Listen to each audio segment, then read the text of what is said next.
Operating system Bangla টিউটোরিয়ালে আপনাদের সবাইকে স্বাগত জানাচ্ছি। আজকের এই ভিডিওতে আমরা দেখব হট কর্নার্স কিভাবে ইউজ করতে হয়।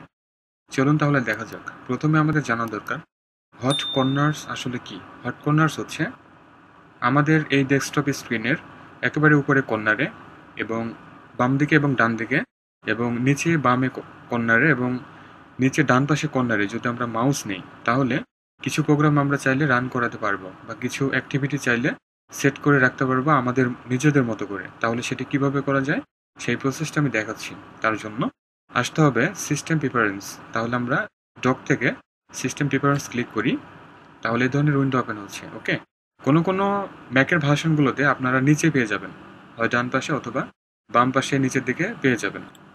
কিন্তু যদি নিচে কর্নারের দিকে কোথাও না পান সেক্ষেত্রে আসতে হবে desktop and screen saver click করতে হবে, তাহলে এই ধরনের উইন্ডো ওপেন হচ্ছে। আমরা একেবারে নিচের দিকে দেখতে পাচ্ছি হট কর্নার্স রয়েছে, ক্লিক করতে হবে, তাহলে এই ধরনের একটি পপ আপ উইন্ডো পরবর্তীতে ডিসপ্লে হচ্ছে। অ্যাক্টিভ স্ক্রিন কর্নার্স আমরা এখান থেকে সিলেক্ট করব আমরা কি রাখতে চাচ্ছি। ওকে, ধরুন আমি চাচ্ছি একেবারে উপরে বামে কর্নারে রাখতে আমি লঞ্চ প্যাড, তাহলে লঞ্চ প্যাড ক্লিক করলাম, সেট হলো। এবং বাম দিকে নিচে কর্নারে আমি রাখতে চাচ্ছি নোটিফিকেশন সেন্টার। ওকে, এবং উপরে ডান পাশে কর্নারে আমি রাখতে চাচ্ছি অন্য একটা কিছু, ধরুন ডেস্কটপ আমি সেট করলাম। এবং নিচে ডান কর্নারে আমি ইচ্ছা মতো একটা কিছু সেট করলাম, ধরা যাক অ্যাপ্লিকেশন উইন্ডো। ওকে, আমি জাস্ট এখন ওকে প্রেস করব এবং এই উইন্ডো ক্লোজ করব। এখন যদি আমি উপরে ডান পাশে মাউস নেই তাহলে দেখুন লঞ্চ প্যাড অটোমেটিকলি ওপেন হচ্ছে। ওকে, আবার আমি যদি নিচে বাম কর্নারে নেই তাহলে দেখুন নোটিফিকেশন সেন্টার ওপেন হয়ে যাচ্ছে অটোমেটিকলি।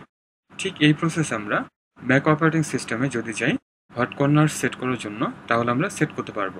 আবার যদি এটি না চান সেক্ষেত্রে এই সিস্টেম প্রিফারেন্স আবার আসতে হবে ডেস্কটপ অ্যান্ড স্ক্রিন সেভার, এরপর হট কর্নার্স, এবং এখান থেকে আমরা নিচের দিকে শর্ট হ্যাভেন দেখতে পাচ্ছি, সবগুলো শর্ট হ্যাভেন সিলেক্ট করলেই আমাদের এটি পরবর্তীতে আর কাজ করবে না, অর্থাৎ বাই ডিফল্ট হয়ে যাবে। ওকে, তাহলে ভিউয়ার এতটুকু ছিল আজকের এই ভিডিও। আজকের এই ভিডিওতে আমি দেখানোর চেষ্টা করলাম ম্যাক অপারেটিং সিস্টেমে হট কর্নার্স কীভাবে ইউজ করতে হয়। এটি মূলত টাইম সেভিং একটি টিপস। আই হোপ এটি ম্যাক ইউজারদের জন্য অবশ্যই হেল্পফুল হবে। আর ভিডিওটি ভালো লাগলে লাইক কমেন্ট শেয়ার করবেন, চ্যানেলটিকে সাবস্ক্রাইব না করে থাকলে অবশ্যই সাবস্ক্রাইব করে সাথে থাকবেন।